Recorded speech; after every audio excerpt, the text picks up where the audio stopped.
apresentação aqui dos nossos seminários de controle lá do Genscope.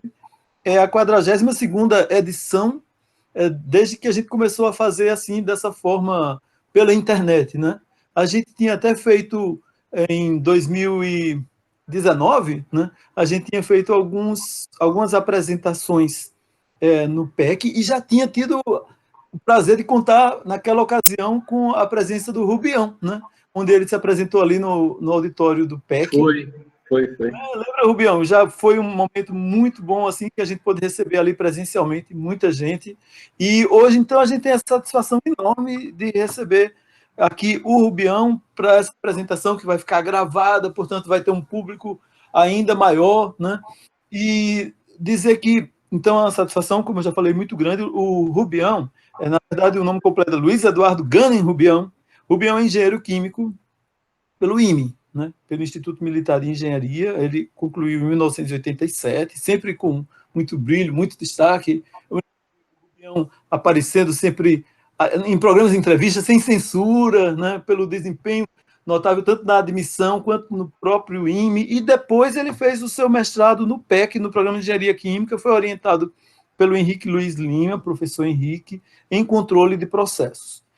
O Rubião, né, justamente o tema da da palestra de hoje, o título, né, Os Desafios do Empreendedorismo.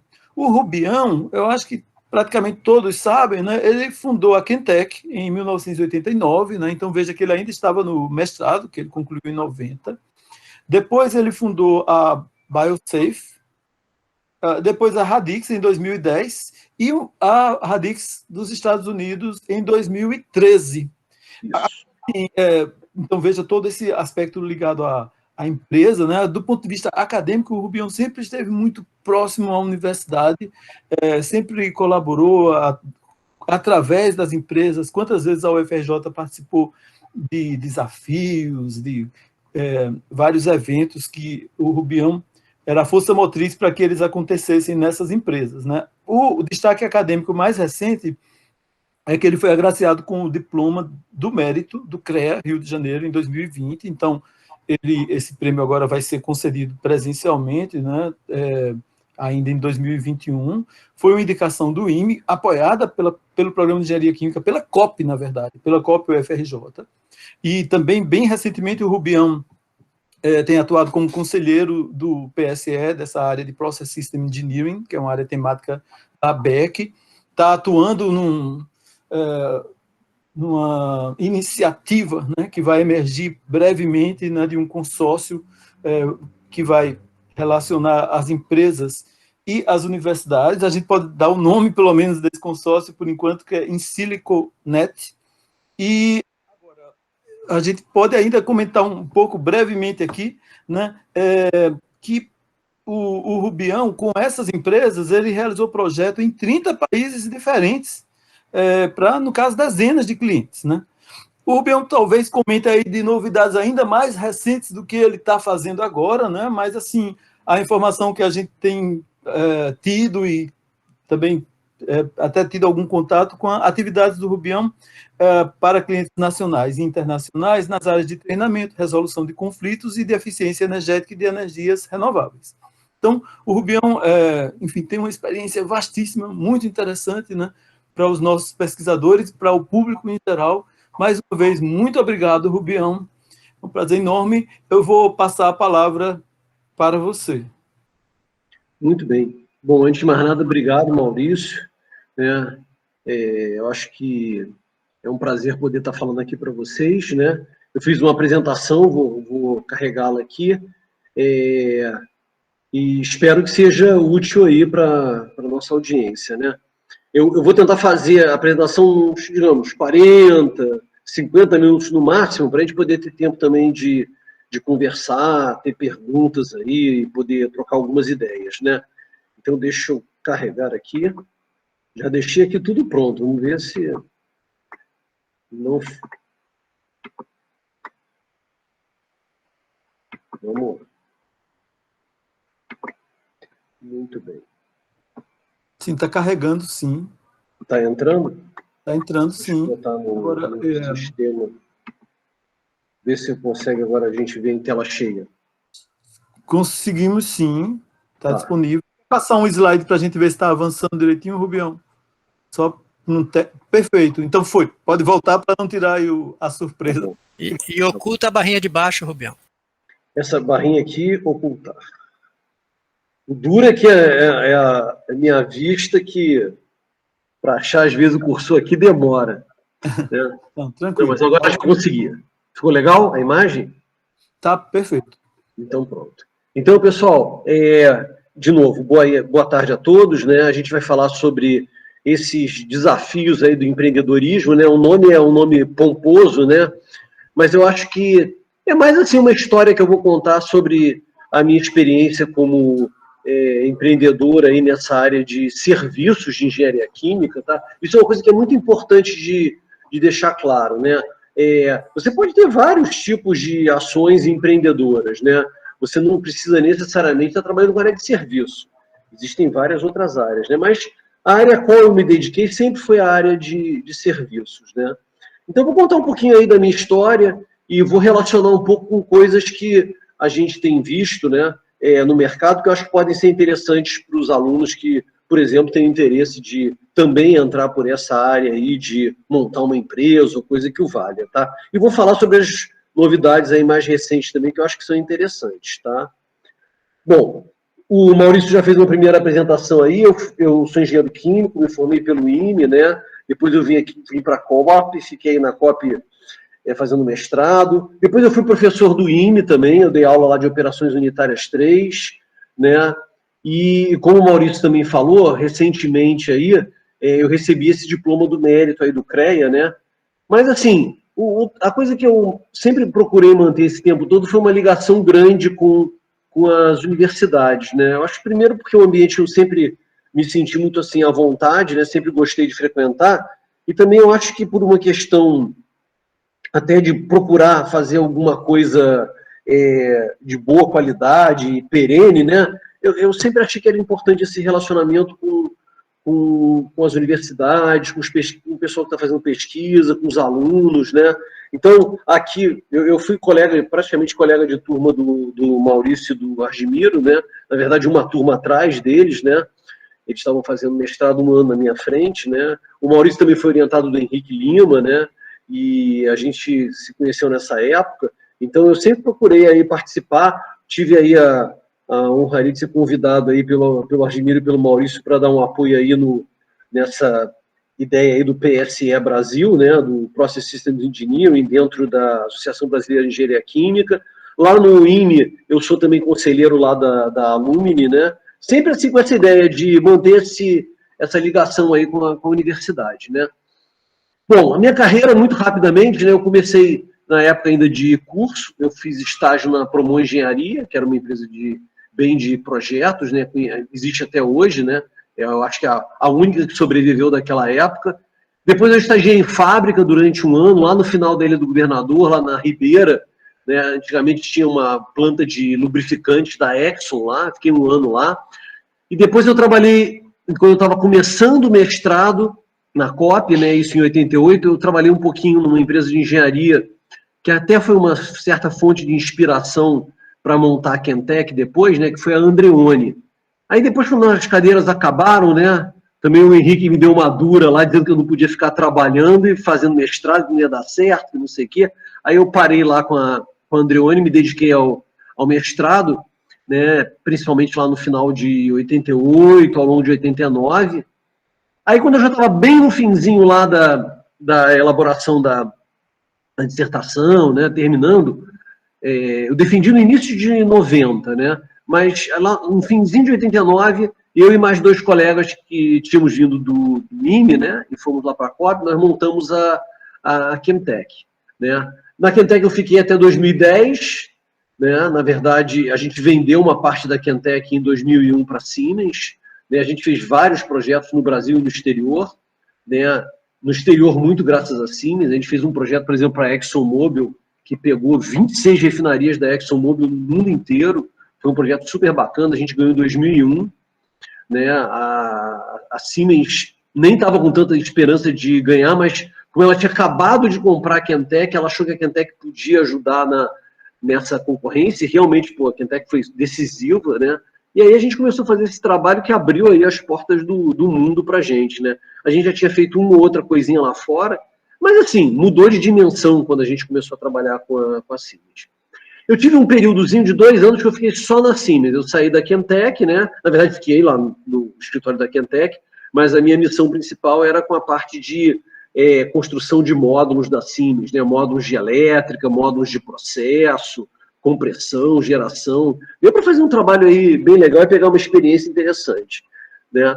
Em paralelo, eu montei junto à minha esposa é médica veterinária, né? A gente montou em 2009 uma empresa de segurança de alimentos, a BioSafe, né? O ponto alto da BioSafe foi em 2014, quando a gente trabalhou lá na segurança de alimentos da Copa do Mundo, da FIFA, né? No Maracanã.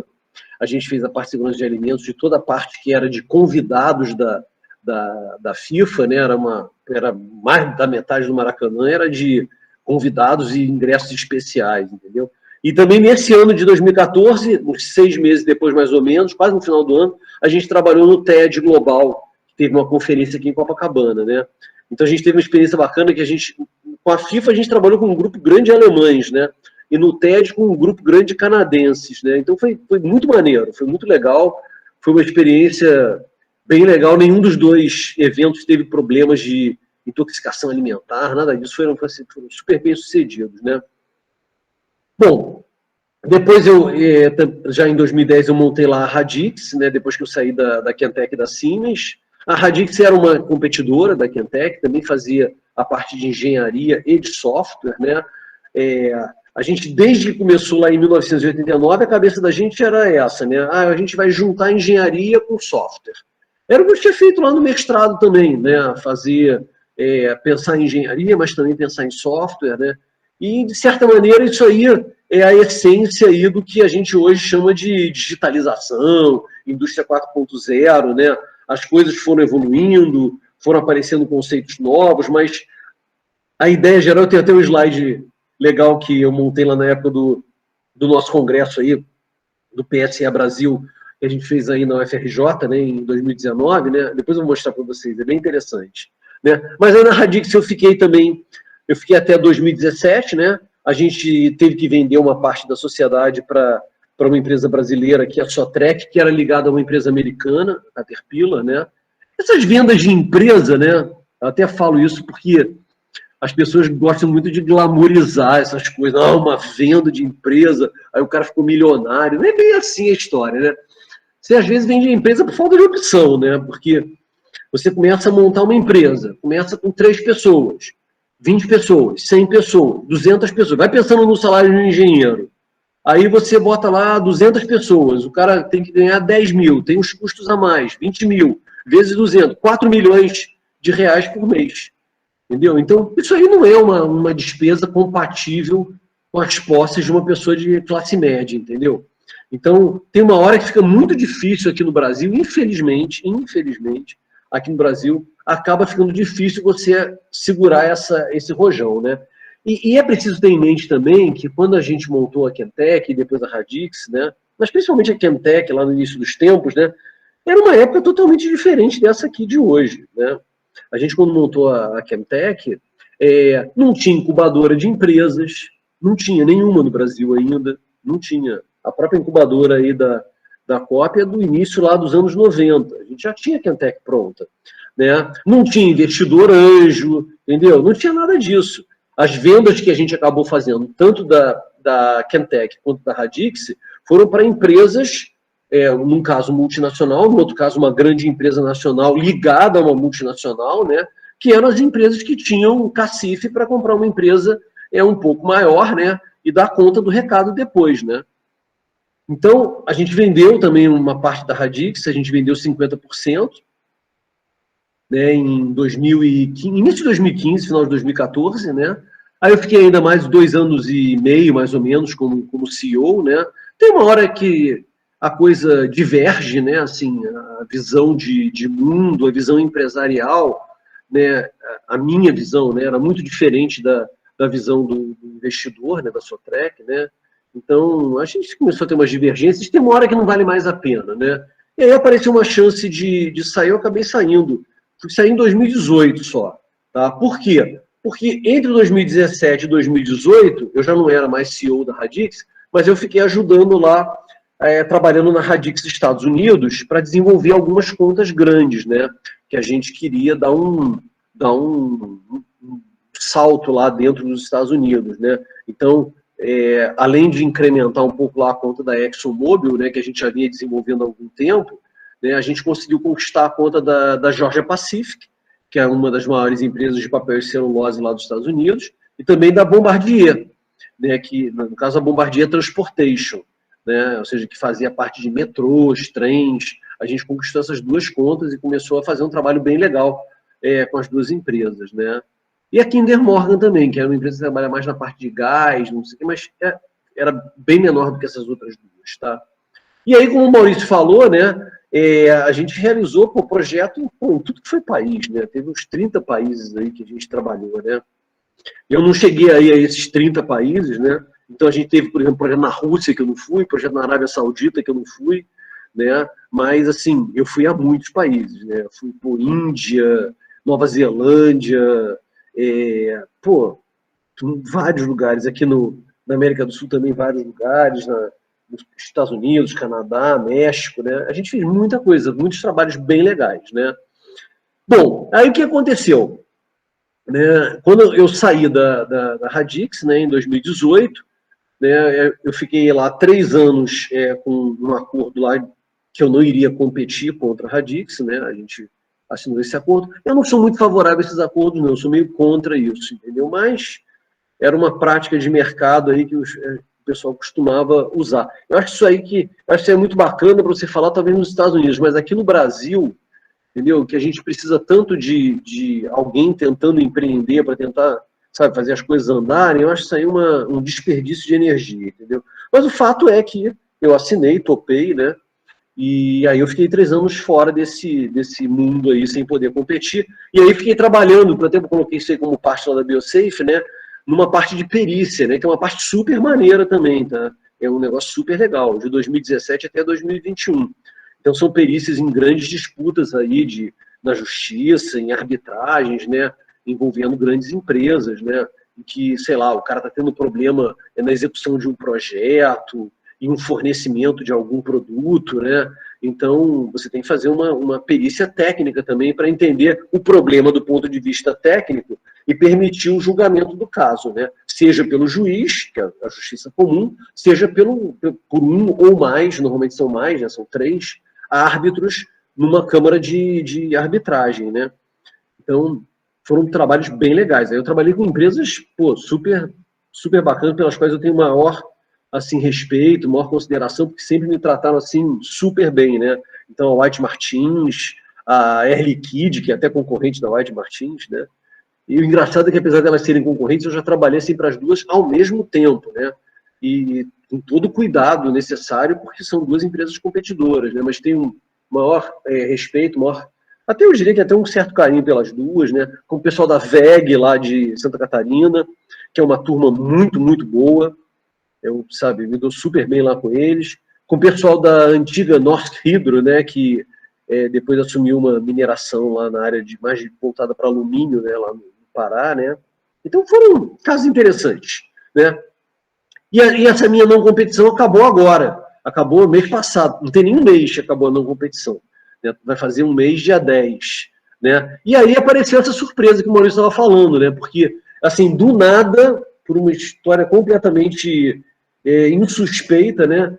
Eu estava um belo dia aqui em casa, em agosto, né? E aí me ligaram, um headhunter me liga, né? Ah, você que é o Luiz Rubião? Eu falei, sou eu. Ah, eu sou aqui de uma empresa, nós somos headhunters, nós estamos aqui com um rapaz que está participando de um processo para uma empresa americana e a gente está precisando de uma referência, ele deu o seu nome. Eu falei assim, não, beleza, só me diz quem é para ver se eu vou dar referência ou não, porque vai que o cara é ruim, né? Eu não queria também dar uma referência ruim, queria dar a referência que fosse boa. Aí falaram, é o João Zaiden, que trabalhou contigo lá na Kentec, na Radix, Né? Eu falei, não, beleza, posso dar referência sim, o cara que eu tenho um grande apreço, um cara muito bom. Aí marcamos lá, fizemos uma call lá para dar referência, né? E, pô, já que vai fazer, faz bem feito, né? Eu dei uma referência também bacana, completa, né? Aí a gente ficou batendo papo, né? Eu lá e o pessoal do Red Hunter, né? Aí, beleza, desligamos o telefone. Aí daqui a um pouco me ligam de novo, uma semana depois. Aí me perguntam, a gente está com uma outra vaga aqui, por acaso nessa mesma empresa que o João Zaiden está participando. Você tem interesse em participar na vaga? Eu falei, rapaz, não tenho. Não tenho porque assim, eu tô aqui já com umas outras coisas aí. Acho muito difícil ser uma vaga assim que tenha a ver realmente com o que eu faço, né? Ah, não, você não tem nem interesse de ouvir? Aí bom, tá bom, vamos lá, então conta. Aí contou e aí começou a falar, começou a dar umas dicas, assim, quem é do mercado consegue destrinchar, né? Assim, ele deu umas 3 dicas lá, eu já sabia qual era a empresa. Eu falei, rapaz, eu tô achando que essa empresa aí é a Deloitte, né? Mas eu não sabia que a Deloitte nem estava atuando nessa área, né? E essa que foi a novidade para mim, né? E aí isso aí foi assim, relâmpago, né? Eu conversei com o primeiro sócio lá da Deloitte, era uma vaga para ser sócio, né? Uma coisa meio doida, né? Vaga para ser sócio, né? E aí eu conversei com o primeiro sócio lá da Deloitte, que é o cara mais próximo ali ao meu trabalho, né? Que, pô, foi super, super, assim, receptivo, né? Pô, jogou ali uma conversa bem bacana. Aí depois conversei com os outros 2 sócios, né? Que ficavam justamente ali já num nível de board, né? Mas assim, a Deloitte é a maior empresa de serviços profissionais do mundo, né? Ela faz de tudo, faz auditoria, então tem muito contador, muita gente de administração, economia, tem muito advogado, né? Muita gente da área tributária. Então, por exemplo, esses 2 outros que eu conversei, um é advogado e o outro, se não me engano, um é contador ou administrador. Me falha agora aqui a memória o que ele é. Mas assim, super gente fina também. Pô, fiquei super bem impressionado. Eu falei, quer saber? Eu até que sinto saudade um pouco daquela bagunça lá da época da Kentec e da Radix, né? Estou me virando aqui com as experiências, né? Não tenho do que reclamar, né? Obviamente foi uma época mais complicada por causa da pandemia, né? Que dificultou muita coisa, né? Mas foi uma época legal. Mas mesmo assim, bom, vamos tentar. E aí pronto. Aí de agosto até a final de setembro, a gente fez lá, sei lá, uma meia dúzia de conversas, fechou o acordo lá, eles aprovaram lá no board deles, né? Porque não é uma contratação normal, né? Uma contratação de sócio, né? Digamos. Até o termo contratação não se aplica muito, né? Mas, pô, aí foi aprovado no final de setembro. Aí eu falei, mas gente, eu não posso começar, porque eu tenho ainda a não competição, agora é até 10 de outubro. Vamos marcar para começar dia 1º de novembro, né? Que aí eu também dou um adianto aqui nos meus trabalhos aqui periciais, né? E aí aconteceu isso. Aí dia 1º de novembro, segunda-feira passada, eu comecei lá para a Deloitte, né?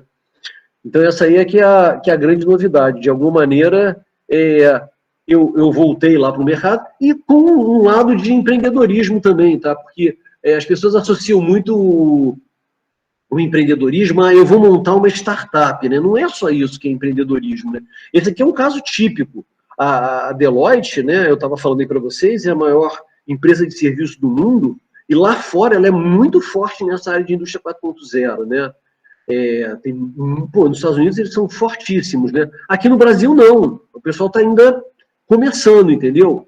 E especialmente na parte que mais vai estar ali sobre a minha coordenação, né, que é a parte de operação, aqui o pessoal está praticamente zerado, né?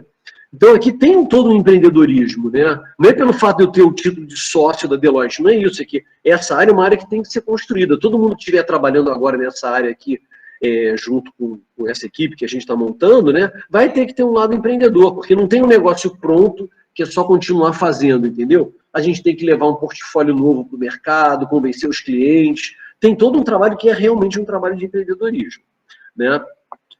Bom, vamos então voltar lá para a nossa história, né? Então, só para as pessoas, assim, até o Maurício falou, não, de repente todo mundo sabe, eu fico com a impressão de que nem todo mundo sabe, né? Mas a Kentec e a Radix foram 2 experiências muito legais, tá? Só para vocês terem ideia assim, de tamanhos, né? a gente começou a Kentucky com 3 sócios, né? 3 sócios e, eu sempre falo, 3 sócios e 2 computadores, né?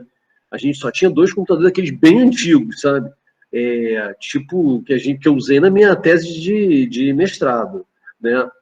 E o que aconteceu? A gente chegou, quando eu saí da Kentucky, em 2010, a gente tinha 1.500 funcionários e mais 300 colaboradores de outras empresas trabalhando, eram 1.800 pessoas. A gente estava faturando no final, quando eu saí, algo em torno aí de 240 milhões de reais. Isso, 11 anos atrás. É uma grana considerável, né? A Radix a gente começou de novo da estaca zero, né? E quando eu saí também, estava lá com uma ordem de grandeza aí de umas 600, por aí, 600 pessoas, não lembro realmente o certo, né? E a gente já estava lá com um faturamento que estava indo lá para os seus 80 milhões, entendeu? A gente faturava ali, numa base aí, uns 7 milhões por mês, dava uns 80 e poucos milhões, né? Que também é um número razoável. Quando você bota 4 anos para cá, né, já dá um reajuste considerável. A gente está falando de mais de 100 milhões em dinheiro de hoje, né? Então, também atingiu um tamanho bom. As 2 empresas, elas ganharam sempre muitos prêmios de melhor empresa para trabalhar. A gente não fazia isso por acaso ou para ganhar troféu, não era isso. É que eu acredito que nessa área de tecnologia você tem que buscar ser uma empresa realmente muito boa para trabalhar. Você tem que ter desafios para as pessoas, tá? A gente procurava, sabe, sempre criar coisas novas. A gente conseguiu aqui nessas imagens aqui de baixo, né? A gente conseguiu o selo Proética da CGU, né? Não conseguiu de primeira, não. A gente bateu na trave lá 2 vezes, mas na terceira a gente ganhou com a melhor nota, né? O pessoal da CGU até usava a gente como exemplo. Ele está até um ministro lá, o ex-ministro do STF, né? O Carlos Aires Brito, que foi quem entregou lá o prêmio pra gente, né? Então a gente corria atrás. Para quem conhece xadrez aqui, a segunda foto é o Kasparov, né? Que foi considerado aí, talvez, né, se não o melhor, um dos melhores enxadristas aí da história, né?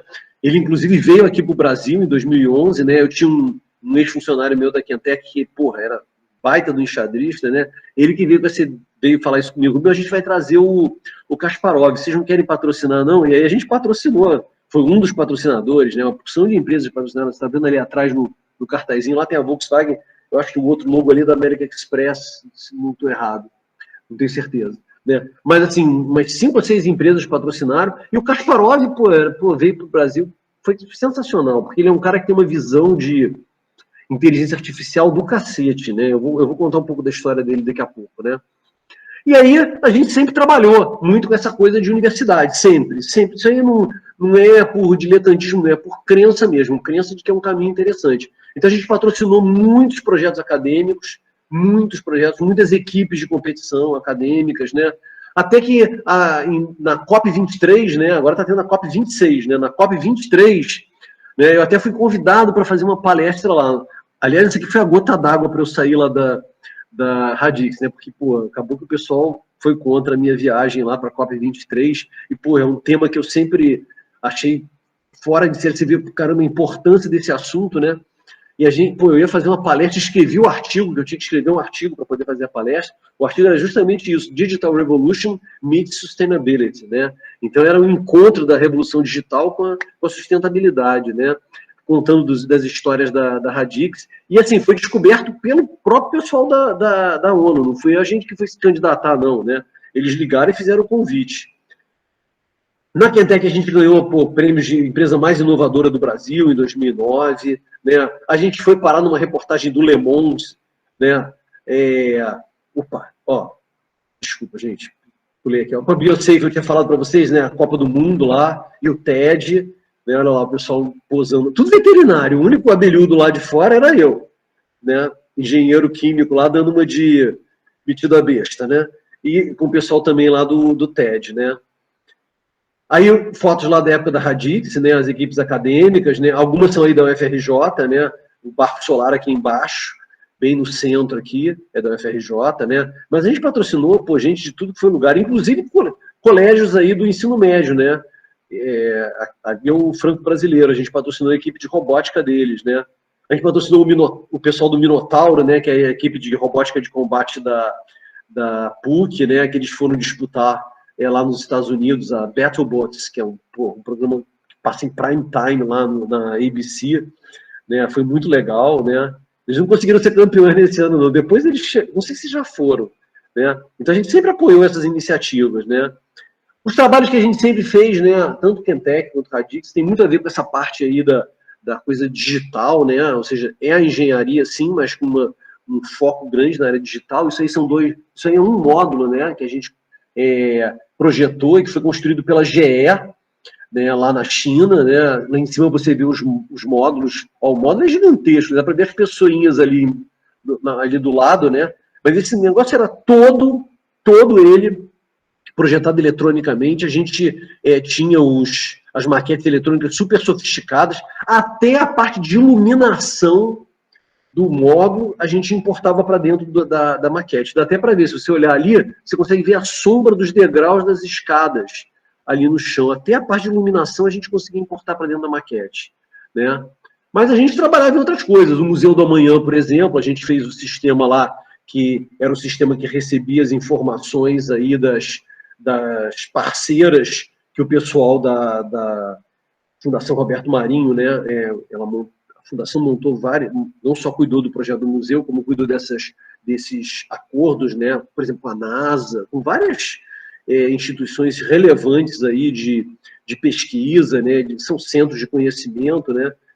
E o legal foi que a gente acabou ajudando lá o pessoal da Fundação Roberto Marinho no final do projeto, né? Porque estava precisando de uma força lá em mão de obra e eles já não tinham mais dinheiro. Eles viraram para mim um dia e falaram: pô, Rubião, a Radix tem uma equipe tão boa, será que não dá para você botar a tua turma aqui e a turma não só cuidar do sistema, como cuidar também das outras coisas que a gente não está conseguindo terminar e já está quase na hora da inauguração do museu? Aí a gente pegou e ajudou, falou: agora besteira pouco é bobagem, vamos em frente. E aí foi legal, eles nem falaram nada com a gente, mas depois eles botaram até um agradecimento, né? Quem for visitar o Museu do Amanhã, eles têm uma paredona lá que tem todos os agradecimentos. Eu estou até aqui bem na frente aí da foto, né?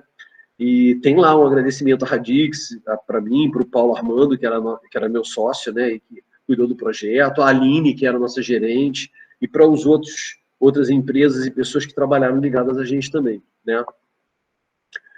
Clientes, a gente trabalhou com, gente, um bando de empresas aí super famosas, né? Como a Exxon, a Shell, a Petrobras, né? Eu falei da Georgia Pacific, mas tem aí Polícia Federal, a gente trabalhou, Eletrobras, né? O pessoal da Ambima, né? Que é da área financeira, né? Uzi Minas, Vale, um bando de Braskem, realmente um bando de gente, né? E sempre a ideia da gente foi esse negócio, né? Fazer a questão do que hoje é a indústria 4.0, o pessoal chama de indústria 4.0. Na verdade, a gente migrou do que era engenharia e software, sempre foi Kentec, serviço de engenharia e software, e Radix, engenharia e software, né? A gente fez a migração dessas duas palavrinhas que pareciam desconectadas, né? Para o que seria a indústria 4.0, que representa bem as coisas que a gente sempre procurou fazer, né? E quando você olha para essas coisas, não são só coisas novinhas que começaram a acontecer agora, não. Tá, eu vou até descer aqui. Será que eu não botei? Primeiro deixa eu mostrar esse slide aqui, ó. Né? Não são coisas novinhas que começaram a acontecer pura e simplesmente agora, né? Então, por exemplo, a gente teve a grata satisfação de trazer aí no PSE Brasil, né, o professor Venkati. O sobrenome dele eu não vou me aventurar aqui a tentar falar, que toda vez que eu tento dá errado, né? Mas ele fez ele da Universidade de Colômbia, né? Ele fez uma palestra maravilhosa, foi ainda no FRJ, né? Pô, foi sensacional, né? E assim, antes da palestra dele, né, eu tinha lido lá um artigo dele, né, que era justamente esse que está aqui na direita, né? The Promise of Artificial Intelligence in Chemical Engineering. Tá, realmente ele chegou para valer agora, dessa vez, né? Porque, na verdade, o que ele estava mostrando aí é que desde 1987, quando Maurício e Argemiro estavam entrando aí na COP, e eu estava terminando lá o IME, né? Eles já tinham organizado lá o primeiro encontro deles, né, de Process Systems Engineering, né, com essa parte de inteligência artificial, em 1987. Tá? Você está falando aí de 35 anos atrás, né? E esse negócio foi assim, foi a minha vida, foi a vida do Maurício, a vida do Argemiro, a gente acompanhando essa coisa, né? Eu acho que eu vi em algum momento lá na entrada o nome do Jorge, né, Treweiler, né, eu acho que também foi a vida dele também, foi a vida de todos nós, né, a gente foi acompanhando isso aí e a gente ficava sempre pensando, pô, mas ainda não engrenou, ainda não decolou, e aí de uma hora para outra esse negócio deu um boom, né, e foi muito legal porque o professor Venkat, quando ele esteve aqui, né, eu vou pelo primeiro nome para simplificar, né, ele falou o seguinte, ó, na verdade, quando a gente pensa nessa questão de inteligência artificial, né, a gente tem primeiro os problemas que a gente considera como fáceis. É fazer uma aplicação padrão aí de machine learning. Machine learning e that's it, só isso, só machine learning. Agora, tem os problemas difíceis, que a gente... Por que difíceis? Eles dão resultados, podem dar resultados muito mais poderosos. Podem ser feitos até de uma maneira simplificadora, pelo lado da técnica de inteligência artificial. Mas eles têm que congregar, né? Reunir os conhecimentos tradicionais de modelagem, de simulação, né? Os modelos que a gente já de certa maneira, conhece, não tem por que jogar no lixo, com as técnicas de inteligência artificial, né? E hoje a gente, até lá na Deloitte, a gente já está com esse grupo aí, montado, né, que é o grupo de inteligência artificial híbrida, né, ou seja, o Hybrid AI, né, ou seja, não é inteligência artificial só machine learning, é misturado com os conhecimentos também de engenharia química. Fala engenharia química como poderia ser engenharia metalúrgica, qualquer engenharia dessas, né. E ele falou que também tinha os problemas do tipo Watson, né, que são aqueles problemas de... É um tipo de inteligência artificial diferente, né? É você fazer perguntas para obter respostas, né? Então é uma base de conhecimento que vai sendo desenvolvida, né? Mas assim, o interessante é que quando a gente vem e fala aqui, que nem eu estava falando ali atrás vou falar no meu outro slide, né? Dessa migração, né? A gente tem exatamente essa sensação, né? Que foi uma estrada aí que durou aí, sei lá, 30 e tantos anos até a gente chegar onde a gente está agora. Né? Hoje, esses assuntos de inteligência artificial, de indústria 4.0, estão no nosso dia a dia. Né? Dia 21 de agosto, aí, os 3 principais jornais do Brasil, né? Eu ainda sou daqueles fim de semana, eu assino o Estado de São Paulo, a Folha de São Paulo e o Globo. Os 3, no dia 21 de agosto, estavam falando lá daquele sequestro lá das lojas Renner. Né? Eu acho que a Unimed está sequestrada agora, o site da Unimed, que eu estou tentando emitir aqui a segunda via do boleto do plano de saúde da Cíntia, da minha esposa, não consigo de jeito nenhum, está fora do ar, diz, se bobear, está sequestrado, entendeu? E o pessoal não dá bola para isso, não leva a sério, né? E aí você vai ver, 21 de setembro, na Refine Petrochemicals, o pessoal falando como que a realidade virtual e a realidade aumentada podem dar um boost, né, nos treinamentos no setor químico, né? E aí a gente vem com todas aquelas imagens que a gente tem na cabeça lá daquele negócio da visão do futuro, da inteligência artificial, né? São imagens aí bem lúdicas, né? Então aí o pessoal que alguns vão reconhecer alguns das figuras aí, né? Tem o 2001, Odisseia no Espaço, né? Lá em cima, o Kasparov jogando contra o Deep Blue, que era o computador da IBM, né? Os replicantes do Blade Runner, aqui embaixo o Dr. Zachary Smith, né? Do Perdidos no Espaço, lá o nosso Homem de Ferro, né? O Inteligência Artificial, do Spielberg, né? O Exterminador do Futuro, né? O R2-D2 do C3PO, lá do Jornal das Estrelas, né? Do Guerra nas Estrelas, né? O pessoal do Jornal das Estrelas, né? Então, todo esse tipo de coisa sempre teve na cabeça da gente, né? E o interessante é que, eu fico falando até lá do nosso amigo do Kasparov, porque é até um negócio interessante, né? O Kasparov, ele perdeu. Ele ganhou um primeiro match do Deep Blue, né, o computador dele, e no segundo eu acho que ele meio de salto alto, ele perdeu, né. E aí o pessoal veio com a história de que não, mas tem uma coisa que o computador nunca vai ganhar do ser humano, que é o Go, né, que é um jogo asiático, super milenar e, um negócio bem mais complexo, né. Só que eu, por uma questão de poupar tempo, eu acho que o áudio não vai rolar. Maurício, me diz se vocês estão ouvindo o áudio. Por enquanto, não. Não vai rolar. Tinha que ter uma preparação, né? Mas eu vou contar aqui a história só do que é essa reportagem aí. Isso aí foi um jogo que teve entre um grande mestre coreano, né, que é o Lee Sedol, né, contra o computador da Google, que era o AlphaGo. Então, a Google treinou o AlphaGo para jogar contra o Lee Sedol, né, que era o campeão dessa área, né, E o Licidol, ele começou perdendo. Ele perdeu 3 jogos. Porque o AlphaGo, ele foi uma completa disrupção em relação ao Deep Blue, né? O pessoal pensa que, não, foi uma evolução. Não tem nada a ver. O que o Deep Blue fez é totalmente diferente do que o AlphaGo fez. O AlphaGo, ele não foi treinado com ensinamento de humanos. Ele aprendeu sozinho. Ele aprendeu jogando contra ele mesmo, usando as regras do Go, né? E o interessante é que nesse jogo aqui, que eles estão falando, né, o Licidol, ele conseguiu ganhar do AlphaGo. O pessoal achou que o AlphaGo fosse ganhar todos os jogos, mas porque ele fez uma estratégia totalmente maluca, que o computador não entendeu, o AlphaGo não entendeu o que ele estava fazendo. Aí o AlphaGo cometeu alguns erros, e aí o cara, era o cara mais fera do planeta do jogo, né, e aí ele conseguiu ganhar, né. Então foi assim, foi uma vitória que os coreanos têm o maior prazer. Mas só para vocês terem uma ideia de o que significa esse troço daqui, o AlphaGo, eles pegaram o AlphaGo e ensinaram o AlphaGo a jogar xadrez, entendeu? Eles treinaram o AlphaGo em 4 horas, botaram o AlphaGo para, com as regras do xadrez, aprender xadrez sozinho, em 4 horas.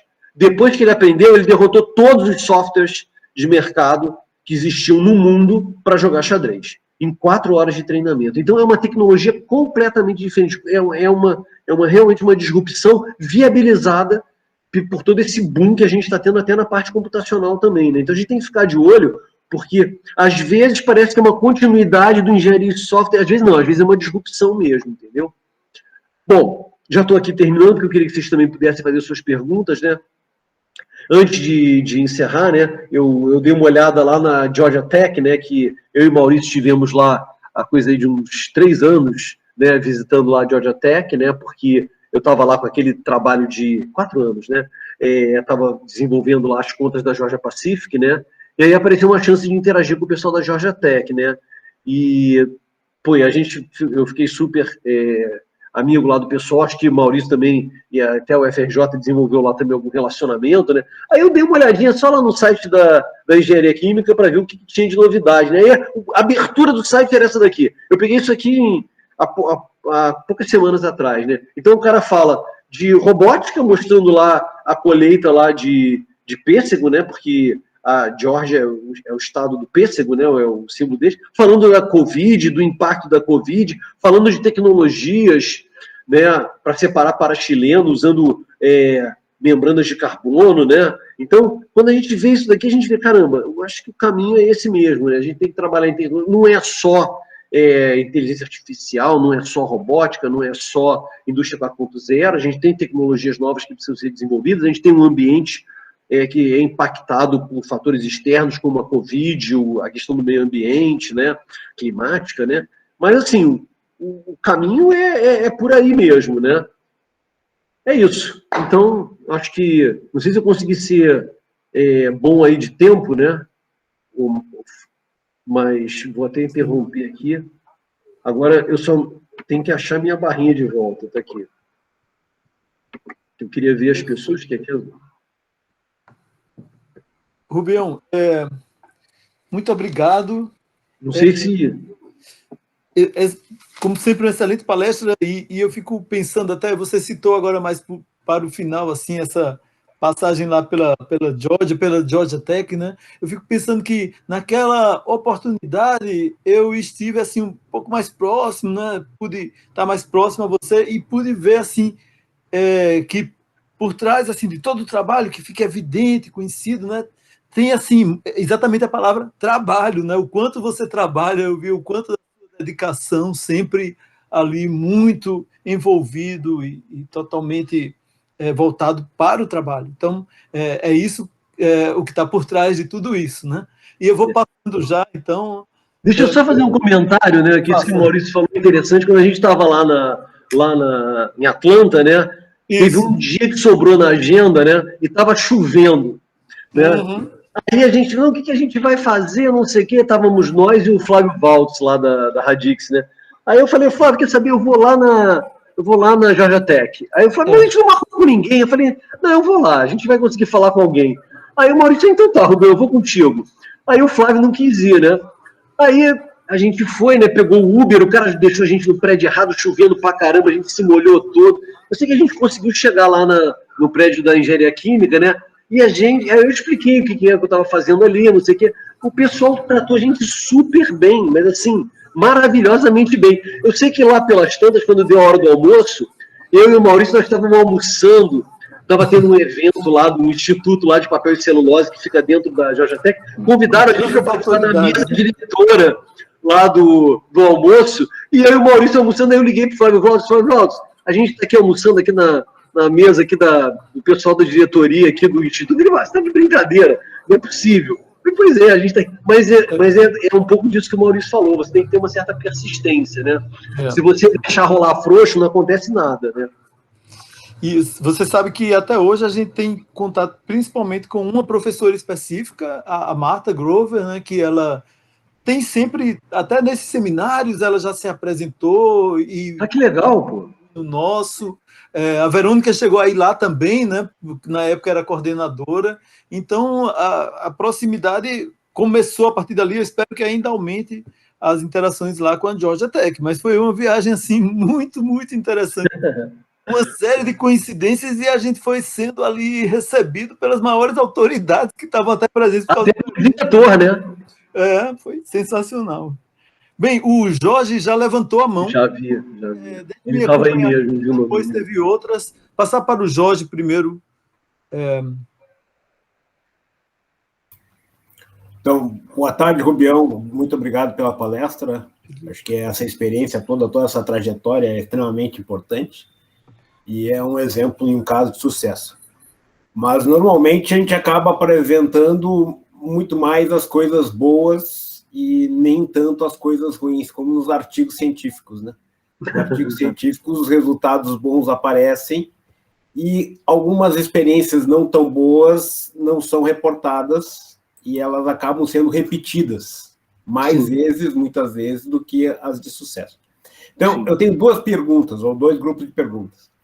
Como meu nome é Trierweiler, eu vou fazer 3 perguntas. Então, eu te peço 3 dicas, recomendações para quem quer empreender no Brasil. O que tu recomenda? 3 dicas, 3 recomendações para quem quer empreender no Brasil. E também 3 erros que devem ser evitados por quem quer empreender no Brasil. Então, essa é a minha primeira pergunta. Tá, então vamos lá. Essa é uma boa primeira pergunta, né? Vamos lá. É debate pronto, eu não tenho essas coisas prontas na cabeça, não. Mas deixa eu falar primeiro sobre as 3 dicas, né? A primeira dica que eu dou é a seguinte: se você vai empreender, né? Eu nunca me esqueço de um daqueles memezinhos, né? Na verdade é um quadrinho chinês, né? Que está indo, eu acho que eu até mandei de ano novo para alguns amigos aí, acho que mandei para o Maurício e para o Asmiro também, né? Que tá, eu acho que um urso e um macaquinho viajando juntos, não lembro agora quem, era um panda, não lembro, eram 2 personagens, né? Aí um vira para o outro, né? Tipo assim, o pequenininho que estava indo nas costas do grandão era o mestre, né? Mestre, o que é importante numa jornada? Para onde a gente está indo ou é o caminho que a gente faz? Aí ele respondeu assim: nem uma coisa, nem outra. O importante na jornada é a companhia, né? Então, a primeira dica que eu dou é a companhia. Eu acho que empreender sozinho, pessoal, é uma coisa de biruta, entendeu? Eu acho que é uma coisa... a gente tem que ter alguém com quem dividir as coisas, né? Pode ser até que depois esse alguém vire um estorvo na sua vida, porque sociedade, às vezes, degringola, né? Mas é preciso ter uma boa companhia. Eu acho que essas boas companhias, normalmente, elas nascem na faculdade. Então, acho que aquele cara que é o cara com quem você tem mais afinidade no seu curso, no mestrado, na graduação, na pós-graduação, no doutorado, pode ser o seu companheiro de jornada. Então, a primeira dica importante é essa. A segunda dica que eu dou é a seguinte: você tem que arrumar alguém, você tem que buscar alguém para ser o primeiro a confiar em você. Entendeu? Porque é uma dificuldade muito grande você deslanchar. Não é nada fácil. E a coisa muda totalmente de figura quando você tem um primeiro caso de sucesso. Então, eu diria que tão importante quanto montar a empresa é já ficar de olho em quem pode ser a primeira pessoa. Não é para ser seu padrinho, não é isso, seu protetor, né? Mas a primeira pessoa que pode confiar em você para você fazer um serviço e, digamos assim, eu estou falando da área de serviço, tá, gente? Eu não sou muito bom para falar de produto, porque eu nunca fiz produto na minha vida, entendeu? Então, eu acho que é preciso ter essa confiança. E aqui no Brasil isso não é fácil.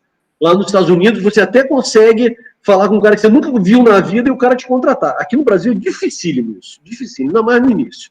Então, a segunda dica é essa. E a terceira dica é que eu acho que a pessoa tem que se preparar psicologicamente, né, e botar na cabeça, né, que, como você falou, tá, Jorge, não é uma vida trivial, é uma vida difícil, tá? E é o que eu estou falando, eu estou contando as histórias legais, né? Mas, assim, eu já passei por poucas e boas, entendeu?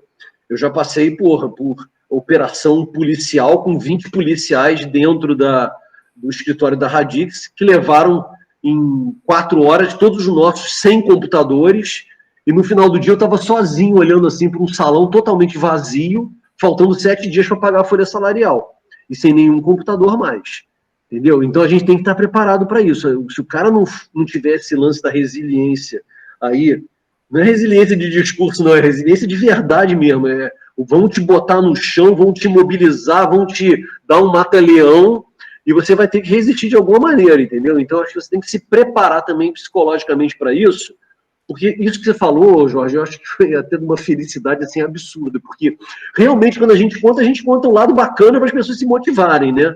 Mas é importante a pessoa ter essa preparação. Bom, então isso responde aí a sua primeira coisa, que era das 3 dicas, né? Quanto aos erros, cara, olha só, um grande erro que eu ainda não sei como impedir, eu ainda não sei como não chegar a ele, é a questão financeira, né?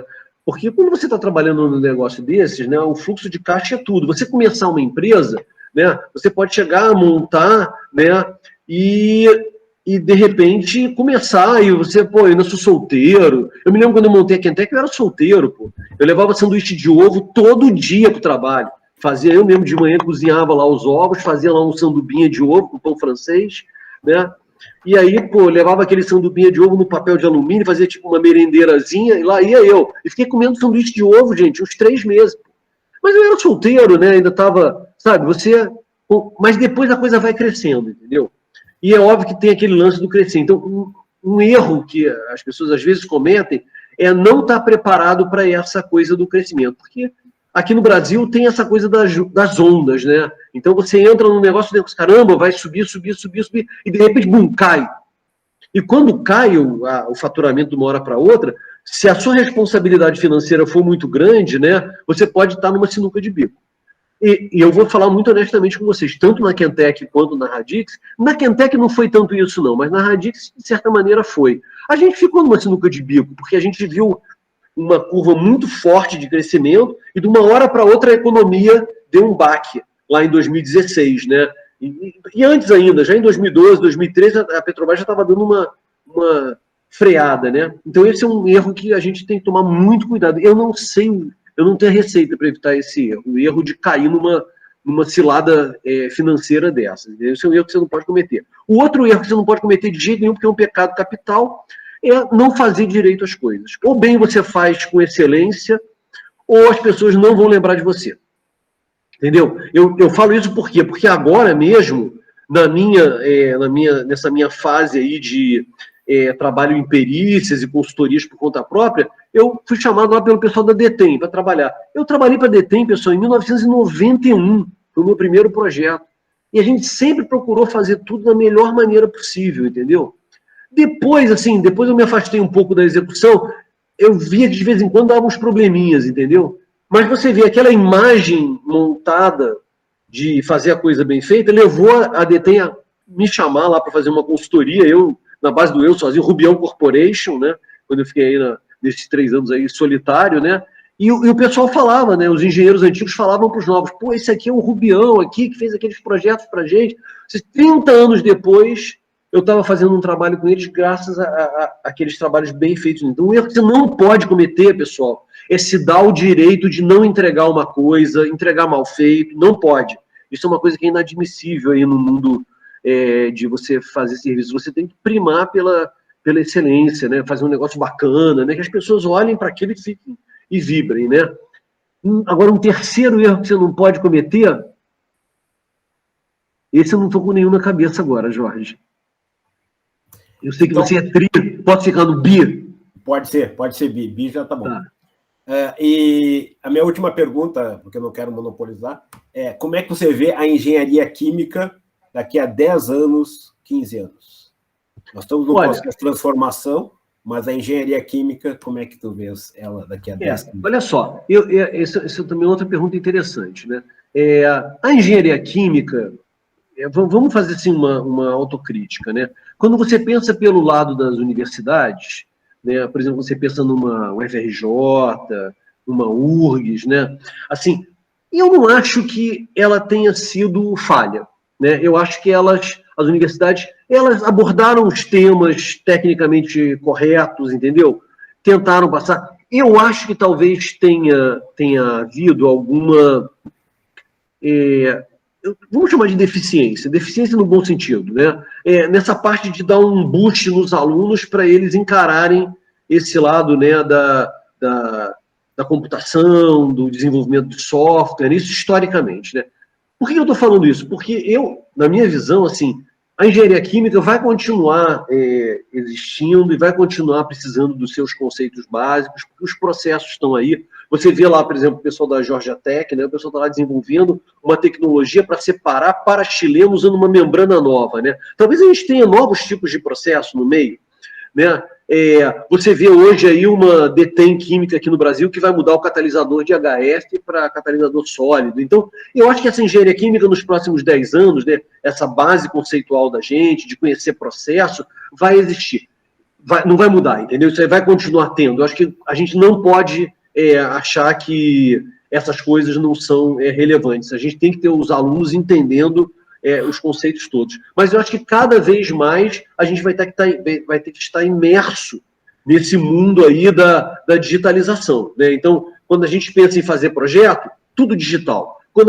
O cara tem que saber fazer a conta na mão também, é óbvio, né? Ou pelo menos que tem conta que nem dá para fazer na mão, né? Cá entre nós, né? Mas tem que saber o conceito do que está por trás. Mas eu acho que vai ter que estar imerso nesse mundo digital. Seja para projetar, seja para acompanhar, para fazer balanço de processo, sabe? Eu acho que a gente tem que estar um boom.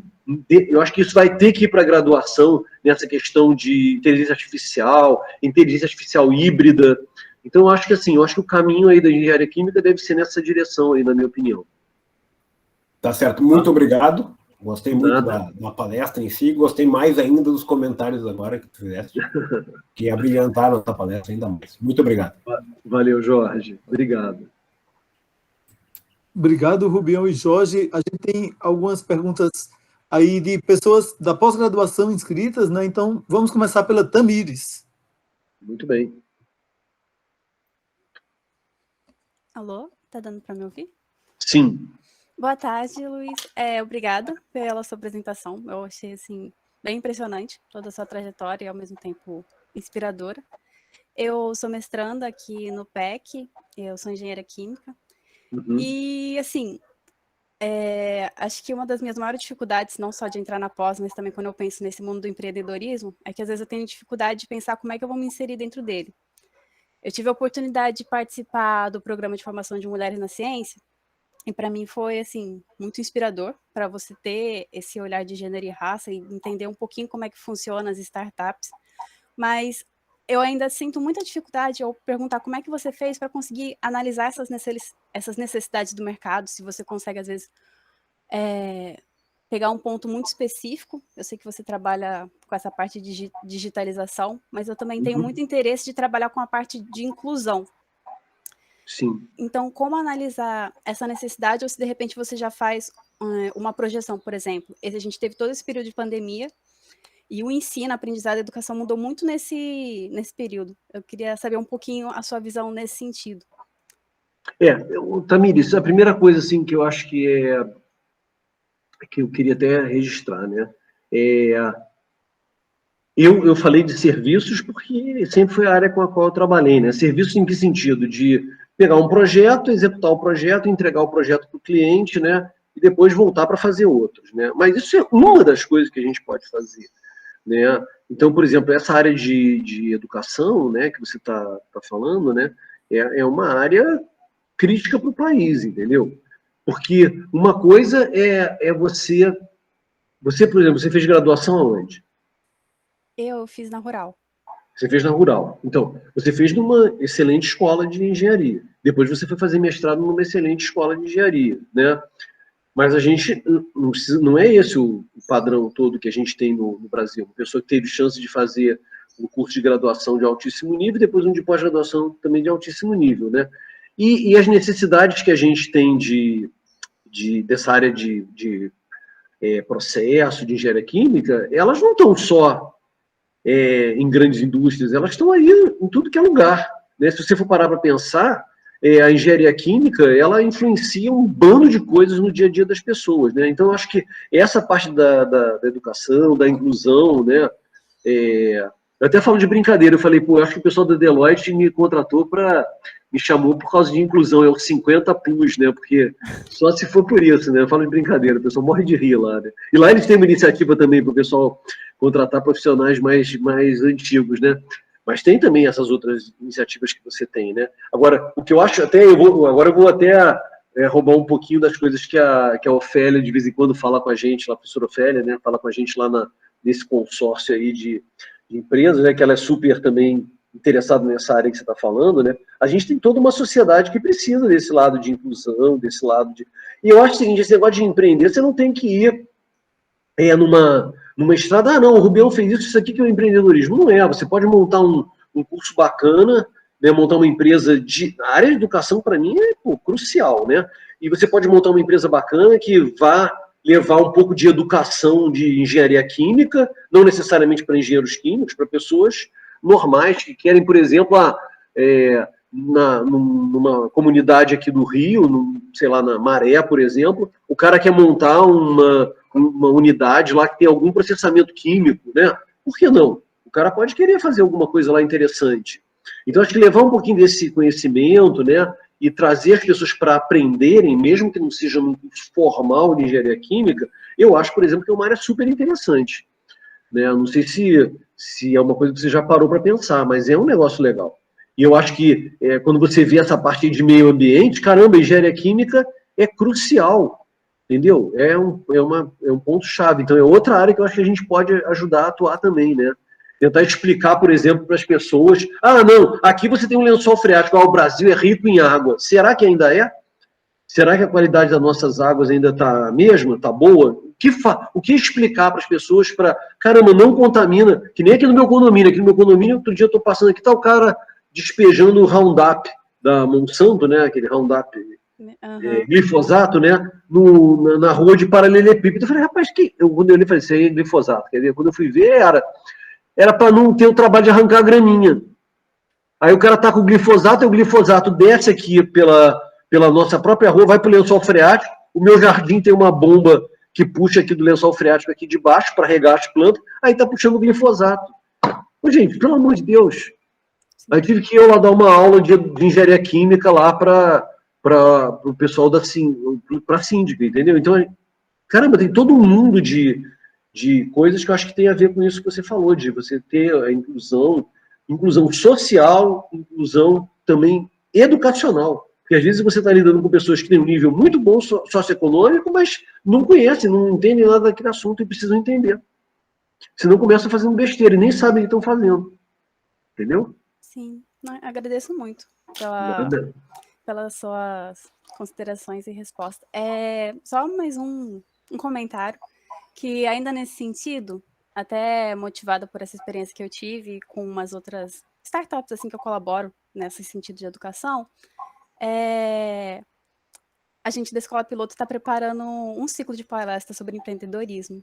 E se eu puder entrar em contato com você para mostrar o que a gente está preparando, se você puder contribuir com algumas ideias, eu vou ficar muito feliz. Não, vai ser um prazer, né? Pode entrar sim. O Maurício tem meu contato aí, né? E será um prazer, se puder ajudar. Tá? Tá ótimo, ficou muito feliz. Obrigado, viu? Novamente. Nada. Valeu. Obrigado, Tamires e Rubião. Sabe, Rubião, realmente Tamires já tinha sugerido, sabe? que a gente colocasse esse tema na escola piloto. Então, depois a gente volta a lhe procurar para sugerir aí Sim. de que você possa participar. Bem, temos uns outros inscritos aqui, o Gustavo, na sequência. Passar pra... Vamos lá. Oi, Rubião, tudo bom? Primeiramente, parabéns pela palestra, eu gostei bastante, foi bem inspiradora, eu gostei bastante de ver assim, a trajetória até em relação tanto da Quintec, quanto da Radix, quanto da Biosafe. Mas assim, eu tenho duas perguntas, principalmente assim, uma em linha até com aquele artigo do Venkat, né? Assim, de algumas experiências que eu tive na indústria, eu vejo assim uma certa resistência em adotar a indústria 4.0, no sentido de a gente sempre fez assim e sempre vai ser assim e tá ótimo, né? Tive até, por exemplo, eu cheguei até a fazer trainee no exterior e a gente pensa assim, no exterior às vezes as coisas estão mais avançadas do que aqui no Brasil, mas nem sempre é assim, né? Às vezes a gente encontra esse mesmo discurso também lá fora. Então, assim, como você vê essa questão dessa certa resistência? Será que isso vai continuar daqui para frente? E uma segunda pergunta, já falando mais do empreendedorismo mesmo aqui no Brasil, é o seguinte, que assim, até você falou daquela questão financeira, eu queria perguntar assim, como você vê o acesso ao crédito, né? Geralmente aqui no Brasil é feito através dos bancos públicos ou até do BNDES. Talvez assim, comparando talvez com os Estados Unidos, que você abriu a Radix lá nos Estados Unidos. Sim. Bom, eu vou começar logo pela segunda, que está mais fácil. A segunda é acesso ao crédito, que é uma porcaria, né? Isso é uma coisa dificílima, entendeu? Muitas vezes envolve, quando estou falando do crédito em geral, tá? Envolve você ter que ter garantias, né? Que às vezes você não tem, né? Lá fora é muito mais fácil, entendeu? É óbvio que aqui de vez em quando tem esses programas de fomento, né? Mas cada vez mais eles estão se assemelhando a programas meio que parece uma esmola tecnológica, né? Então eu fico achando que o pessoal aqui no Brasil não tem a dimensão do que a gente está perdendo quando a gente não consegue fazer essas empresas surgirem aqui no Brasil e a gente conseguir formar uma, digamos assim, uma classe média de empresas, né? Empresas que tenham um tamanho e possam fazer as coisas. Então, essa questão do crédito é uma questão crítica, tá? E acaba que as empresas elas têm que se autofinanciar muitas vezes, ou então entrar nessas coisas de investidor anjo, né? Ou então, que nem a gente fez lá na Radix e na Quintec, né? De ter uma empresa que acaba comprando as suas ações, né? Não são experiências muito agradáveis, não, tá? Posso te garantir, tá? É um glamour bacana quando você olha de longe, né? Lá dentro, às vezes, são experiências complexas, né? Então, não sei. Eu acho que o crédito aqui é um problema grave, tá?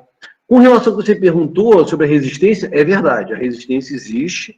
Ela aqui no Brasil talvez até seja um pouco mais intensa, né? Mas ela existe lá fora também. Mas é aquela história, né? O novo vem, entendeu? O cara pode estar lá resistindo, mas uma hora o novo vai atropelar ele, entendeu? A coisa nova vai acabar atropelando, vai passar por cima da cabeça dele, entendeu?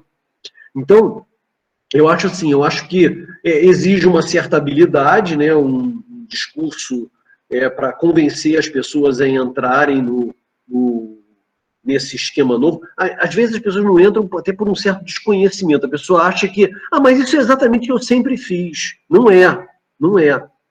Né? Às vezes você está falando de uma mudança que pode ser assim, disruptiva, entendeu? Pode ser uma mudança muito significativa, mas a pessoa não percebe isso. Então, tem todo um lado de educar a pessoa para mostrar o que é aquela mudança de verdade, o que está por trás daquilo, né? Aí você vê as resistências naturais, né? Daqueles que falam, mas isso é muito caro, mas não sei o que. Sempre tem um porém. Sempre tem uma coisa, se eu fizer do jeito antigo...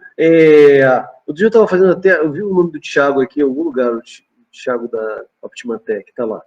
Né? A gente outro dia estava fazendo lá uma oportunidade, eu até falei com ele, aí você vai conversar com os caras, mas se fizer de outro jeito é mais barato, mais simples, mais não sei o quê, mas não tiram o mesmo proveito, entendeu? Então você tem que educar um pouco as pessoas sobre essas coisas, né? Agora, que tem a resistência, tem. Eu vou te dizer até mais um pouco, tem a resistência já a você comprar e contratar coisas diferentes do estándar, né?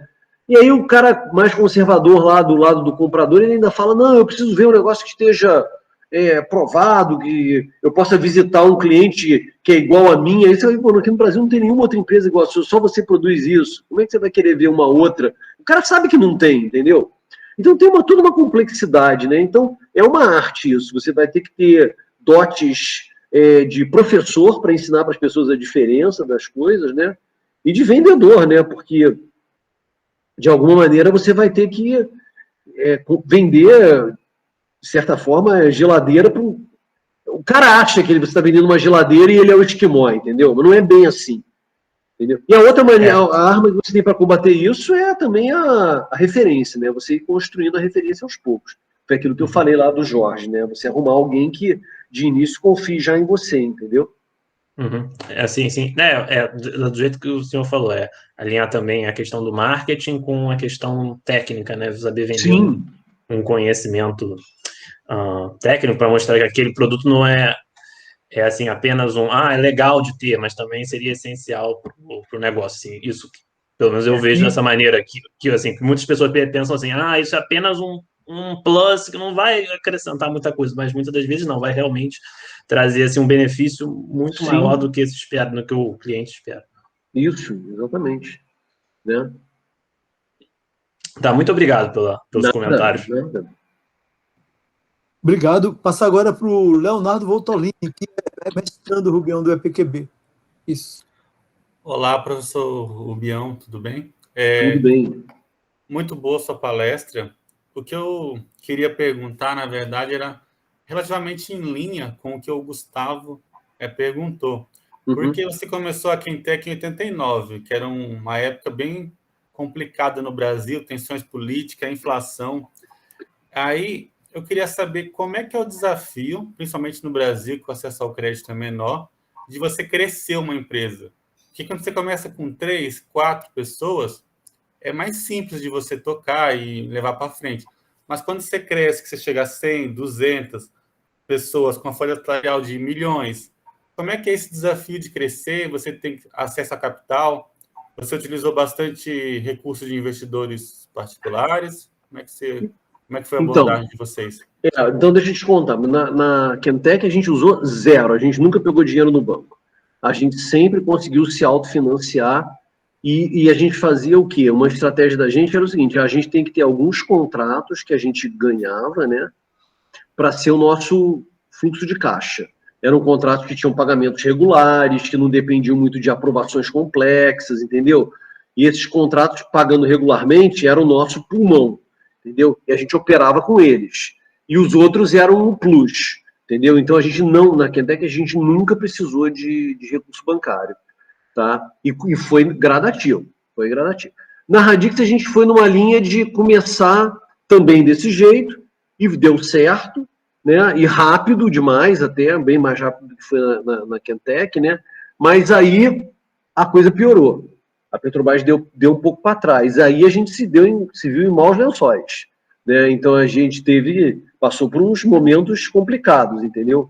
Então a gente teve que a gente pegou dinheiro em banco, entendeu? Aí depois a gente conseguiu no BNDES uma grana que foi assim salvadora da pátria. E aí quando a gente chegou lá no BNDES e conseguiu, porque assim, você salva a pátria, não dá para ficar salvando a pátria toda hora, né? Aí depois que realmente a gente conseguiu dinheiro no BNDES, né? E foi um empréstimo também, né? Mas um empréstimo que deixou a gente sobreviver. Aí eu falei, gente, olha só, esquece, a gente vai ter que arranjar um investidor. Porque sozinho a gente não vai segurar esse rojão aqui, não. Entendeu? Porque, porra, era uma grana. Nessa época a gente já tinha lá umas 400 pessoas. Olha o tamanho da encrenca.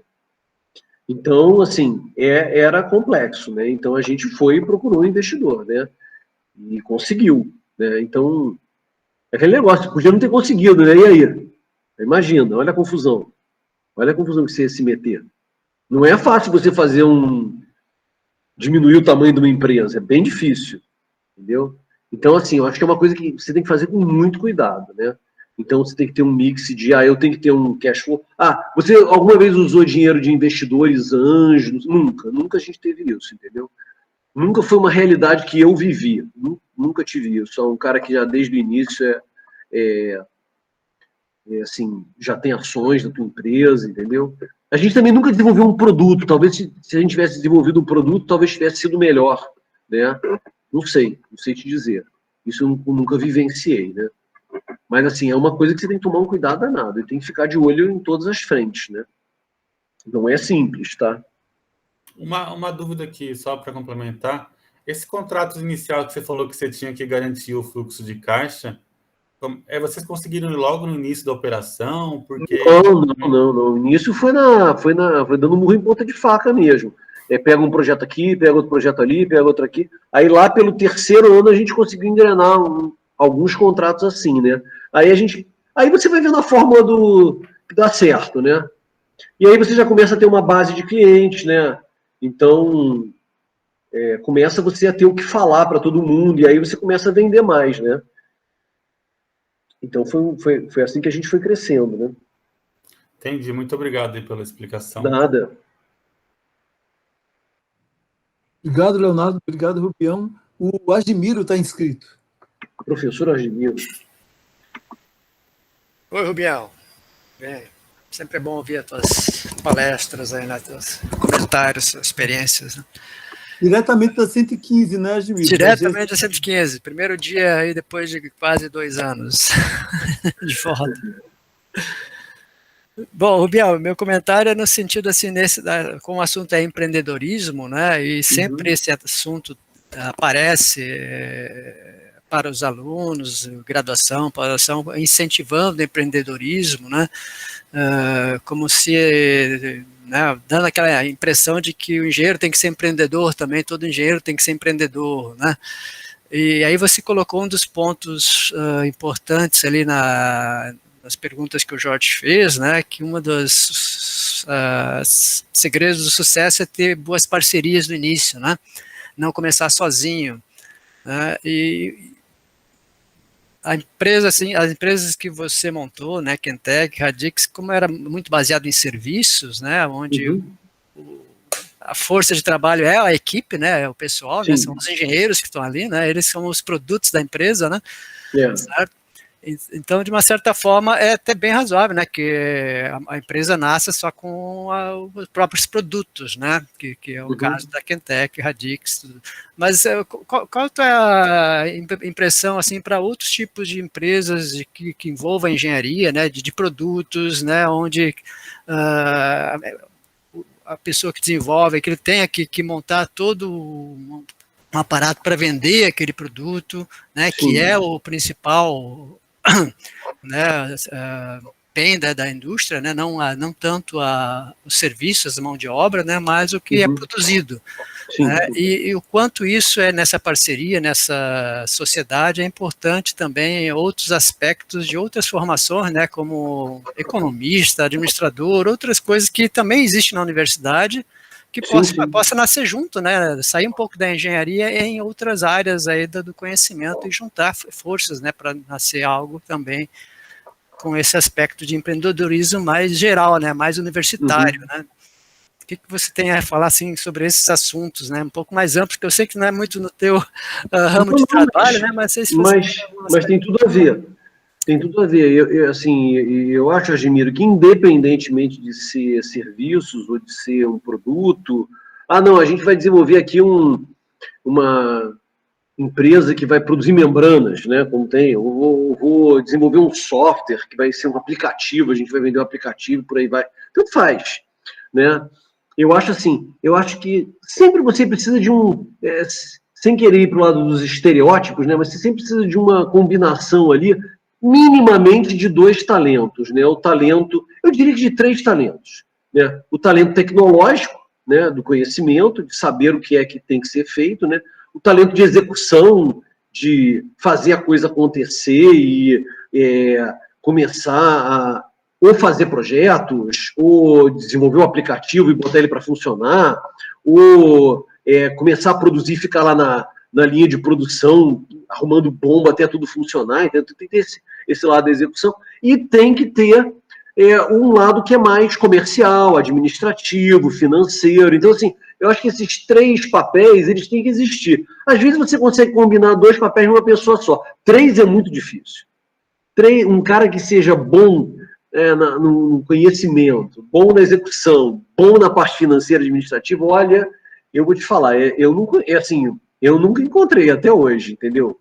É bem complicado. Então, você tem que ter um pouco dos três talentos. Às vezes a pessoa até tem potencial para as três coisas, mas acaba se vendo obrigada a se dedicar mais a um ou dois desses papéis e não tanto ao outro, entendeu?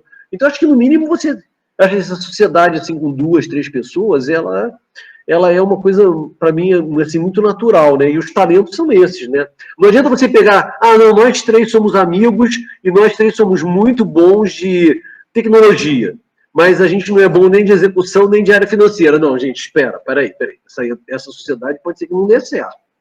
Né? Então a gente tem que dar uma pensada nisso. E eu acho que assim, os outros papéis serem feitos por não engenheiros químicos ou não engenheiros é perfeitamente viável, entendeu? É perfeitamente possível. Não vejo nada demais. Eu até vou te falar, na época da Radix, que foi a época mais difícil da gente, né? O que me salvou na Radix foi ter um diretor financeiro que eu trouxe, né? Que era um cara, o cara era amigo do meu pai, entendeu? E ele veio trabalhar como diretor financeiro, e a visão dele, ele é economista, a visão dele sempre foi da parte financeira. Caramba, foi o que me salvou. Foi ele que fez a reestruturação financeira lá da Radix para a gente sair daquele momento pós-queda da Petrobras, né? E que a gente ficou um pouco ruim, né? Até passar pelo BNDES e conseguir arranjar um investidor, entendeu? Então, assim, é absolutamente cabível e faz todo sentido que não seja necessariamente um grupo de 3 ou 2 engenheiros químicos, entendeu? É perfeitamente possível isso. Então, eu acho muito viável. E um outro detalhe também que eu queria falar sobre esse negócio do empreendedorismo, que eu também estava falando lá para o Jorge, né? Assim, eu falei, né? Empreender não é só montar empresa, né? Você pode empreender na universidade. Vocês agora estão empreendendo aí. Pô. Vocês dois são empreendedores. O Jorge nem se fala, né? Também lá já tem até lá já participou de uma coisa. Mas eu acho assim, todos vocês são empreendedores. Para pensar. Todos vocês fazem coisas. Aquele trabalho do PSE foi um exemplo fantástico de empreendedorismo. Esse trabalho que vocês estão desenvolvendo, que o Maurício falou que a gente não pode falar muito ainda, né? Em Siliconet, né? É outro trabalho, um baita trabalho de empreendedorismo, né? Assim, lá na Deloitte, eu acho que a gente vai precisar de uma equipe empreendedora. Logo, logo a gente vai estar recrutando, entendeu? Então, tem outras formas de ser empreendedor sem necessariamente abrir uma empresa, né? Então, acho que isso é um ponto importante também, né? Joia, obrigado aí pelas colocações, Bião. Muito bom. Não sei se atendeu, né? Uhum. Vamos lá. Obrigado, Admiro. Então, tem uma pergunta agora do... Não sei se você conhece o Rubião, porque ele é da Ótima Tech também, que é o Rafael. Conheço, óbvio. Os meninos, né? Conheço o Rafael, sim. Tudo bem, Rafael? Tudo bem, Rubião. Deixa eu só fazer um comentário, Rafael, antes da sua pergunta. Maurício, você tinha falado até o negócio das 3 horas. Se você quiser estender um pouquinho, para mim não tem problema, tá? Porque a reunião que eu tinha agora às 3 foi desmarcada. Então, se quiser estender mais um tiquinho, eu tô à disposição, tá? Tá. Obrigado, Rubião. Obrigado. Vamos lá, Rafael. Rubião, primeiro, parabéns pela palestra, parabéns pela experiência que você compartilhou com a gente, muito interessante, muitíssimo interessante, por sinal. E dentro dessa área, né, da indústria 4.0, no qual você está se inserindo agora de uma maneira bem mais de cabeça, né, a gente percebe que existe uma euforia muito grande por parte da indústria, por parte de boa parte dos mercados. No entanto, quando a gente conversa com clientes, né, da indústria especificamente, na indústria de transformação, indústria de óleo e gás, enfim, nem sempre eles têm uma noção muito clara do que eles querem resolver com isso, ou de quais os problemas que eles acreditam que essas tecnologias possam resolver. Sim. Então, na sua visão, quais são os serviços, né, que você considera fundamentais para essa área de digitalização, indústria 4.0, serviços que você acredita que a indústria precisa aprender a fazer, ou serviços que elas já fazem, mas que podem ser aprimorados através desse novo contexto, né, de revolução digital? Bom, vamos lá. Primeiro, o que você falou é reflexo realmente da realidade, né? Existe esse clima de euforia, se fala muito, né? Por uma questão da massificação da digitalização que entrou na vida da gente, né? O CEO de empresa hoje fala de de inteligência artificial, fala de digitalização, né? Fala de um bando de coisas. Um CEO, coisa que há 10 anos atrás era impensável, o cara jamais falaria, entendeu? E hoje em dia o pessoal fala. Então existe essa euforia? Existe. Existe uma certa facilidade maior de ter um suporte de um nível mais alto de decisão para se implementar certas coisas? Existe. O que falta realmente é isso que você falou aí. O que é que a gente vai fazer? O que a gente vai falar para o CEO que é digitalização e que serve para alguma coisa? Entendeu? Porque tem esse grande lance, né? Eu vou falar um negócio que é uma tecnologia nova e tem que ser algo que sirva para alguma coisa, que vai trazer dinheiro, ou vai trazer mais segurança, ou coisa que o valha para a empresa, né? E aí é aquela história, né? Eu acho que existe um bando de coisas. Depende muito do grau de maturidade da empresa, né? Então, cada grupo de empresas vai ter uma certa demanda, tá? Não vai ser igual. Então, é óbvio, quando você está falando de uma empresa super bem estruturada, que nem uma Braskem, uma Petrobras, uma Vale, né? Seja lá o que for, né? Você tem uma maturidade maior, você vai querer buscar projetos mais ambiciosos, mais sofisticados. Agora, você tem empresas que não têm nada, que mal têm automação, que ainda estão usando indicadores analógicos, né? Não tem nem transmissor ainda para passar informação digital, entendeu? Então, assim, eu acho que depende muito do grau de maturidade. E aí vem aquela história, o cara que está lá na estaca zero, né? Ele vai botar lá um IoT, vai botar uma... cuidado, né? Porque na hora que o cara botar o IoT, vai vir o problema da segurança. Sendo que daqui a pouco aquele pobrezinho lá, que é justamente o mais despreparado, vai sofrer um ataque, vai ser hackeado, vai, sabe, ter algum problema na própria produção dele. Então, tudo isso tem que ser feito com muita calma, né? Acho que o cara tem que olhar e, assim, eu não tenho uma regra geral, tá? Mas eu acho que, eu tenho um cliente de que nível, né? Então, vamos lá, vamos ver nesse cliente aqui, o que ele está precisando fazer? Tem uns que precisam fazer a base. Tem outros que estão precisando sofisticar a inteligência artificial, entendeu? Tem outros que têm condição de fazer um data mining. Tem outros que nem têm dados para fazer data mining, entendeu? Então, tudo depende do cliente, né? Agora, é aquela história, né? Nesses clientes aí que você ainda tem uma estrutura que não... E olha, cuidado, hein? Porque às vezes você tem empresas de tamanho até razoável que não estão estruturadas ainda, que você precisa fazer esse trabalho preparatório, entendeu? Estão ainda... Pô, eu tô vendo aí casos de empresas multinacionais, famosas, que agora que o cara tá botando, por exemplo, um pai para funcionar direito, entendeu? Antes o cara tinha histórico de operação de 30 dias, entendeu? E ficava salvando em backup para recuperar aquilo, é quase impossível, entendeu? E empresas grandes, hein? Então, assim, não tem uma trilha aí clara na cabeça, mas vai depender muito do grau de maturidade da empresa, entendeu? Tá? Não, é certo. Outra coisa que incomoda também, às vezes, né, que faz parte do processo de venda, mas também que incomoda muito, é quando eles pedem uma previsão de payback, né? Então, beleza, eu vou fazer um investimento e quanto tempo eu tenho um retorno? Só que dependendo do contexto, né, às vezes é muito difícil fugir, né, ou lidar com essa pergunta, porque às vezes a tecnologia nunca foi implementada, né? Não tem referência, é difícil chegar nesse número, né? Então, se você já passou por esse tipo de situação, né, como que você consegue contornar esse tipo de situação? Olha, essa discussão é antiquíssima, tá? Não é só da época da indústria 4.0, já sempre houve quanto que eu vou ganhar, quanto que eu vou ter de retorno, né? Eu acho que, de certa maneira, hoje está um pouco pior. Por quê? Porque os compradores das empresas, que são os caras que no final acabam negociando lá com a gente, né, que está vendendo lá o serviço, né, eles são cada vez mais pressionados para conseguir coisas que eles nem sabem o que é direito, entendeu? E numa velocidade absurda, e aí o cara começa a fazer um pouco de besteira, às vezes, na hora de fazer a compra, entendeu? Então, assim, esse quadro sempre existiu, tá? Talvez agora um pouquinho piorado, né? Então, cara, eu acho que o que você tem que falar não adianta também você dizer que, olha, não tem como dizer o que você vai ganhar, entendeu? Se você disser isso, caramba, você vai fechar praticamente a porta. Então, você vai ter que fazer um exercício muito criativo para tentar ver o que esse cara pode ganhar. Vamos lá. E tenta pegar uma coisa bem simples, entendeu? Tenta pegar algum exemplo bem simples. É aquela questão de educar um pouco o cliente, entendeu?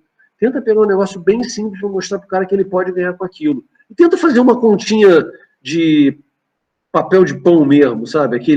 Uma coisa simples para mostrar para o cara. Não precisa ser um negócio tão sofisticado, entendeu? E aí, se aquela conta fizer sentido, de repente já justifica o processo. Não promete nada que, olha, você vai ter um retorno em 3 meses.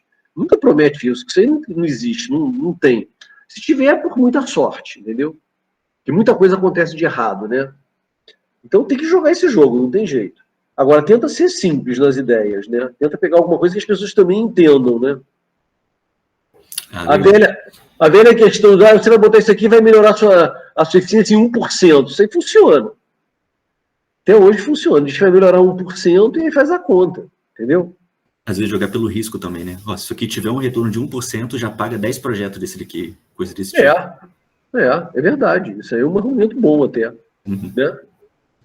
A gente, às vezes, precisa chegar nesse nível, de tentar jogar com o cliente pelo risco mesmo, e ele, às vezes, aceita, né, esse risco com base no que ele pode ganhar depois. Mas é uma situação realmente difícil. Não é fácil, não é não. Cara, vender serviço é bem complicado, viu? É difícil pra caramba. Bom, obrigado, Rubião. Obrigado, professor. Obrigado, Rafael. Obrigado, Rubião. Eu acho que eu vou encaminhar aqui agora, eu não vou fazer pergunta, eu queria terminar com um brevíssimo depoimento assim próprio, né? Dizer que você citou a importância das companhias, né? Porque eu fico pensando que eu fui muito sortudo quando eu cheguei na COP, né? A gente tinha aquelas pessoas assim, de uma magnitude que inspiram a gente, o Evaristo, o Henrique, no meu caso também, eu ainda tive um certo contato com o Castier, que era mais novo, não era exatamente ali da COP, então, mas ali os colegas, para mim, foram muito importantes no tipo de empreendimento que eu fiz na minha vida, né? Então, o Asmiro, né, que está sempre aqui, né? E mais o Luiz Cláudio, e você também, né? Então, eu fico pensando assim, você contando a sua história ali, em muitos momentos eu fui vendo intersecção com minha própria vida, assim, a do Lades também, né? Como você mesmo citou. Então, e você sabe, você citou de repente o Zaiden, um detalhe assim, eu pensava, mas eu conheço o Zaiden, assim, né?